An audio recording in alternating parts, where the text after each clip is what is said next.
This is the last of the Faith series. It is the last, but it is not the least. In fact, until you practice what this verse is saying, it is unlikely that you will ever receive a miracle or answers to many of your prayers. That is how important this verse is. The verse is Hebrews 11:6. But without faith it is impossible to please him. For he who comes to God must believe that he is, and that he is a rewarder of those who diligently seek him. Let's take this apart. It begins, but without faith it is impossible to please him. When you believe that Jesus is the Son of God and that he died for your sins and said so, you received the key that unlocked heaven's doors. Your faith made you a partaker of salvation. That pleased God. However, there are people who don't believe in Jesus, yet they pray earnestly 5 times a day, every day, but their prayers are never answered. Ask any Muslim if they have ever experienced a miracle. Have any of their prayers been answered? Really answered? They will admit, no. That is because, as the verse continues, for he who comes to God must believe that he is. Is what? That he exists. He is our provider, the source of salvation, and the giver of the gifts of the Spirit. I have listed these 9 gifts below. If you have experienced the gift of salvation and know it, then you are a Christian. Many people say the words but do not really believe them. They are not Christians and do not please God.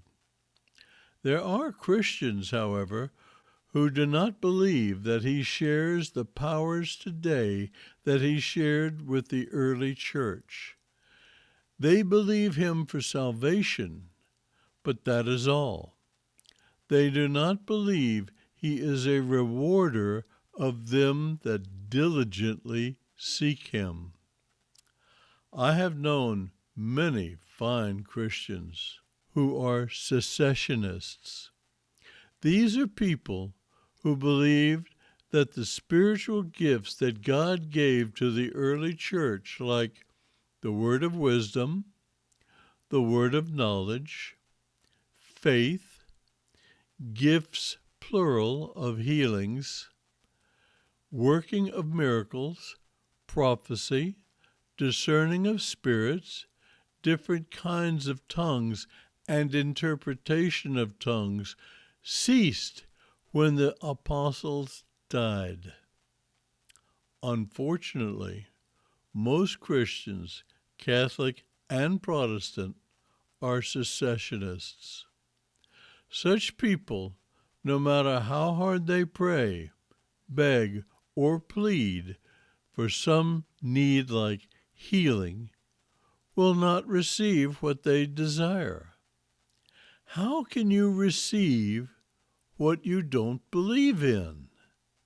They do not understand that their theology is killing their faith to believe for anything beyond salvation. I hope you see how important Hebrews 11:6 is. I'll put it another way. Suppose someone has been a Christian most of their life. They pray, sometimes when they need something, and go to church sometimes or frequently. God has been in their lives, but never been a part of their lives. They are casual Christians. One day, calamity strikes. A loved one is severely ill. They are teetering between life and death. The family prays earnestly, but their loved one dies. Did they sincerely believe that God still heals today? Did they believe that He would reward their prayers because they diligently seek Him on a daily basis? If the answer is no, then that is probably the reason the loved one died. Putting your faith to work is where the rubber meets the road. I am sure you remember COVID. I think it was in early 2022 when the government declared that all employees of companies having government contracts must prove that their employees have been vaccinated. I prayed about this, and the Lord impressed me that I should not get it. In November 2022, the company that I was working for sent an email to all employees informing them that they had to provide evidence of having a vaccination or be terminated. If they refused, then they would be terminated on 18 December 2022.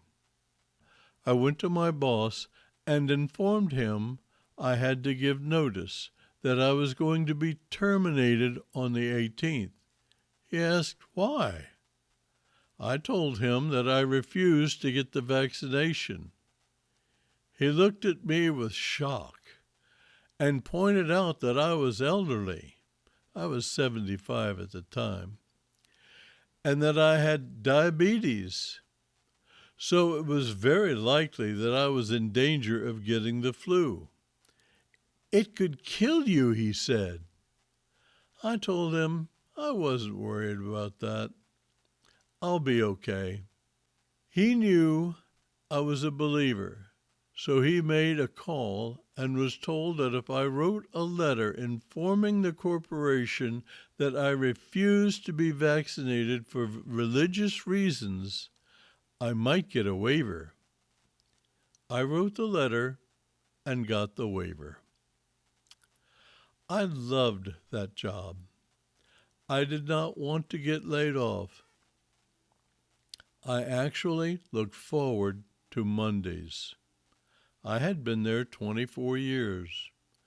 I not only loved the job, but I was making a very nice income, and I did not want to lose it. I put my faith to the test, knowing that God would see me through any ordeal. If you have listened to my videos, then you know that I do not teach theology. I teach from experiences that have tested my faith. I share these with you to help you in your faith walk. I hope that you enjoyed this video.